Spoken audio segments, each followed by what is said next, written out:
జమ్మూ కాశ్మీర్ అంశం, ఉగ్రవాదం సహా అన్ని సమస్యలను పరిష్కరించడానికి భారత్తో చర్చలు జరపడానికి పాకిస్తాన్ ప్రధానమంత్రి షెహబాజ్ షరీఫ్ తన సంసిద్ధతను వ్యక్తం చేశారు.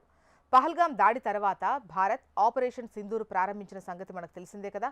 పాక్ ప్రధాన భూభాగంతో పాటు పీఓకేలో ఉన్న ఉగ్రవాద స్థావరాలపై భారత్ దాడులు చేసింది. ఆ తర్వాత రెండు దేశాల మధ్య 5 రోజుల పాటు సైనిక ఘర్షణ జరిగింది.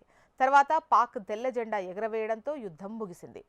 చేతులు కలపడానికి సిద్ధంగా ఉన్నాము. సౌదీ యువరాజు మహమ్మద్ బిన్ సల్మాన్తో పాక్ ప్రధాని షరీఫ్ మాట్లాడారు. ఈ సందర్భంగా ఆయన ఈ వ్యాఖ్యలు చేశారు. జమ్మూ కాశ్మీర్ నీరు, వాణిజ్యం, ఉగ్రవాదం వంటి అన్ని అపరిష్కృతంగా ఉన్నటువంటి సమస్యలపై భారత్తో చర్చలు జరపడానికి సిద్ధంగా ఉన్నట్లు రేడియో పాకిస్తాన్ నివేదించింది. సౌదీకి కృతజ్ఞతలు. పహల్గాం ఉగ్రవాద దాడికి ప్రతిస్పందనగా మే 7న భారత్ పాక్పై భీకర స్థాయిలో విరుచుకుపడింది.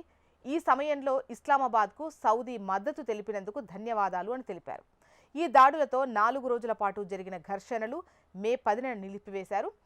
ఇక పాక్తో చర్చలంటూ జరిపితే కేవలం పీఓకే స్వాధీనంపై మాత్రమే అని భారత్ ఇప్పటికే స్పష్టం చేసింది కదా.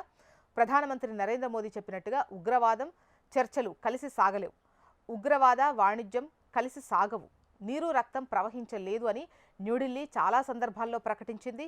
పాకిస్తాన్ సరిహద్దు ఉగ్రవాదానికి మద్దతివ్వడం మానుకునే వరకు సింధు జల ఒప్పందం నిలిపివేస్తామని విదేశాంగ మంత్రి రణధీర్ జైస్వాల్ అన్నారు.